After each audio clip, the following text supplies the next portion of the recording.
Hi, my name's Colin, and my memory's not as good as it used to be, as you can imagine, but one of the things that I remember vividly, and one of the quotations or pieces of writing that changed my life for me in many ways, was a piece I read from that mad Irishman, Oscar Wilde.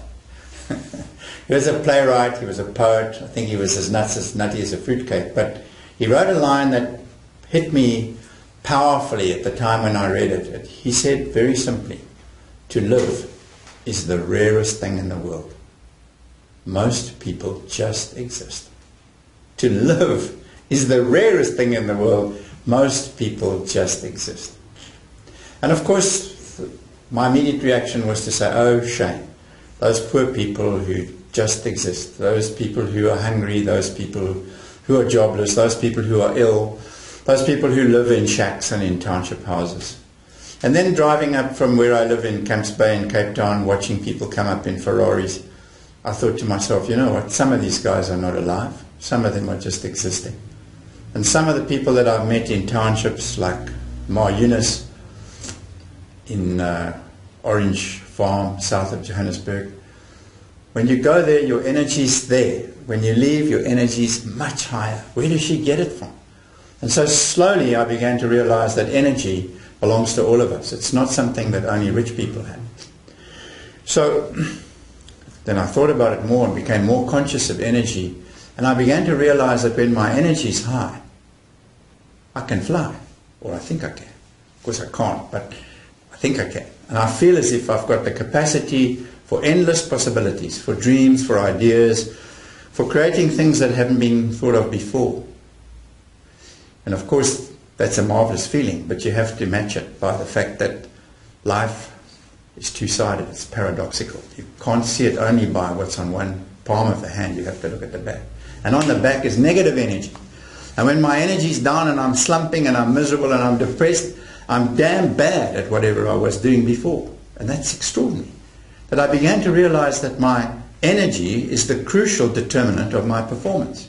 So I was a businessman and I thought in terms of business, and I'm sure some of you will too. But it slowly dawned on me that it's not just about business, that outcomes are outcomes. And what I found was that dancers say that they dance better when their energy is high. They dance with more vigor, they dance with more joy, they dance with more artistic ability. It brings the best out in them. And that singers tell me that they sing with a different timbre and they enjoy their singing more. And cooks, my wife's a chef, and she says that when she cooks for somebody that she loves and her energy is high, the food tastes better. You can see. You can see in me. It's true. And so I began to be fascinated by the link, the crucial link between high energy and great performance. Doesn't matter whether your performance is about how you hit a golf ball or how you catch fish. And then the flip side of the hand, the other side, and that is that when the energy is low, performance slumps. And when our energy is low, the minds tell us that we're accident prone. When our energy is low, we're damn bad at driving. When our energy is low, we miss the ball. We miss the point, and we start to struggle. So that so fascinated me that I want to share it with you. What I'd like you to do is to just think about your own life, not just your whole long life, but maybe just yesterday, or the day before, or the weekend. If your energy was high, did you do things better? Did you enjoy things better? Can you think of examples of your life where when your energy was high, you were fantastic? Can you think of teams where their energy is high and they outperform teams with low energy? Can you think of the French coming to the World Cup in 2010? All the skills, all the competence, all the ability, even great shirts, great shoes, but they didn't get to the quarterfinals. Why? Because something went wrong with the energy. The energy in the team and the energy between the team players.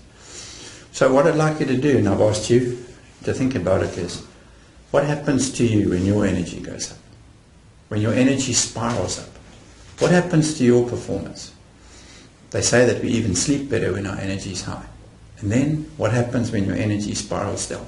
And I always say to people, take 15 or 16 rand out of your pocket on a Sunday, buy yourselves a Sunday Times or a report, read it from cover to cover and tell me how your energy is at the end of that. Tell me what you feel like doing when you've read the daily press.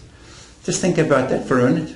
It would be wonderful to get a feel from you as to whether you've got the same extraordinary reality in your lives, that when your energy is high, you perform miracles almost. And when your energy is low, oof, you're horrible.